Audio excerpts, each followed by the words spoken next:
Komanda hər birinizi salamlayıram. Bugünlər 18 nömrəli kataloqda, kataloqun ilk günü özüm üçün kiçik bir planlama edirəm və bunu sizlərlə də paylaşıram. Gəlin belə təsəvvür edək ki, mənim 600 ballıq bir qrupam var.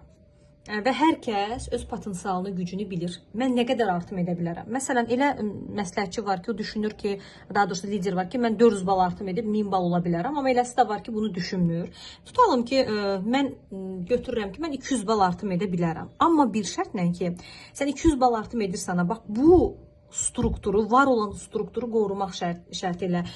Bəzən elə olur ki, biz artımı edirik, amma baxırıq ki, nəticəmiz yenə 600 baldır. Ona görə ki, biz var olan strukturu qoruyub saxlaya bilməmişik. Ona görə də demək olar ki, bir qism azalıb və yeni gələnlər də o boşluğu doldurub. Yəni bu qaydada.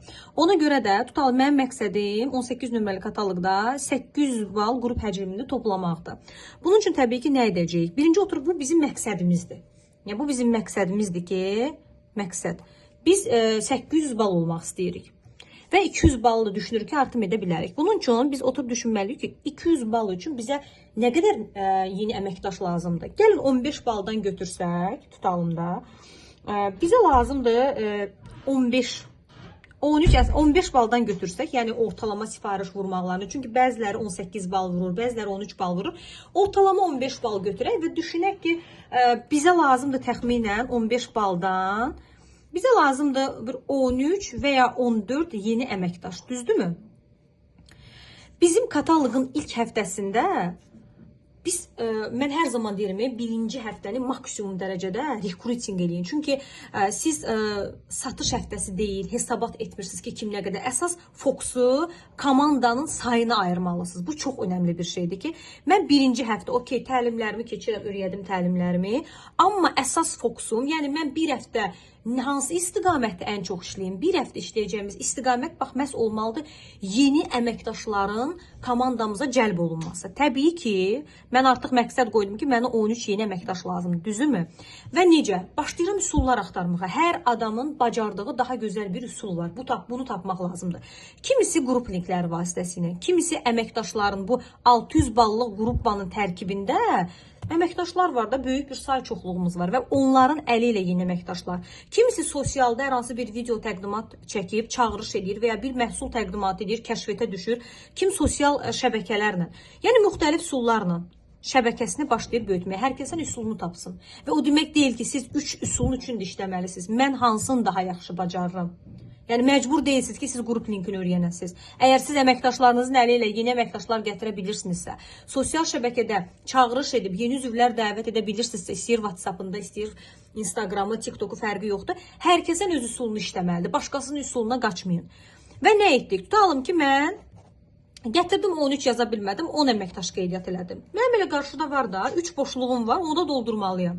Amma mənim ikinci həftədə artıq, qızlar, fokusum artıq ikinci həftədə yönəlməlidir. Var olan strukturumun sifarişləri və təbii ki, yeni 10 yeni məsləhətçimi qazanmaq. Təbii ki, struktur üçün aksiyalar elan edə bilərsiniz. Hər dəfə fərqli dəyişim aksiyaları, elə rekruting üçün də müəyyən aksiyalar eləyə bilərsiniz. Günün aksiyası və ya pul aksiyası bilmirəm. Təbii ki, hər kəsdən azaddır bu seçimdə.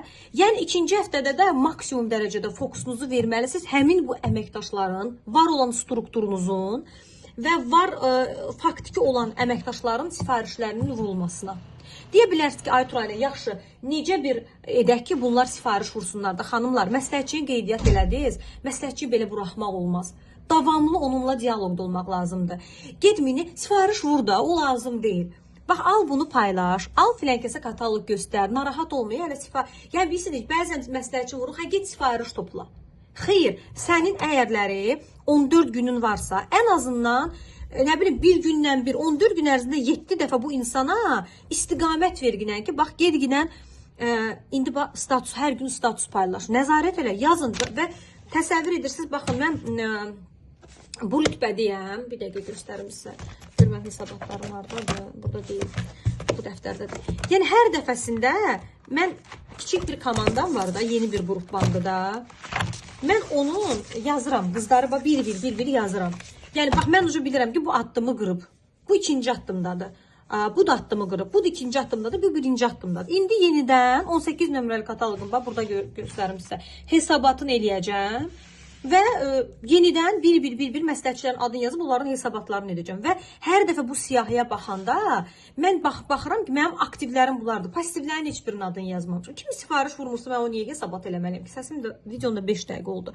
Ona görə də hər biriniz çalışın ki, hesab kitabla işləyəsiniz. Bura işləməyənləri yazıb özünüzü negativə salmayın. Adam var ki, istəmir də. Kim işləyəcəksə müştəri kimi tanımlab özünü yazın adını. Əsas o ki, aktivləri burada saxlayın. Burada boş xanalar saxlamaq lazım deyil. Mən əvvəl eləyirdim, sonra baxdım ki, rəqəmlər belə mənə negativə salır, lazım deyil. Yəni hesabat eləyin qruplarınızı. Mən Aydanla danışım, gedim Lamiyə xanımla danışım, nə bilim gedim Günel xanımla danışım. Və damal vur yox, sifariş vurun, o lazım deyil.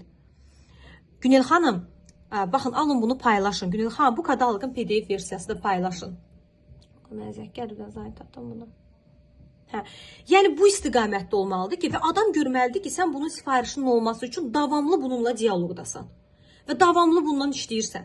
Adam görsün ki, bunun məqsədi sifariş vurdurmaq deyil, sənə yön istiqamət verməkdir. Və təbii ki, belə olduğu halda da qızlar, inanın ki, satışlarınız da çox gözəl şəkildə olacaq.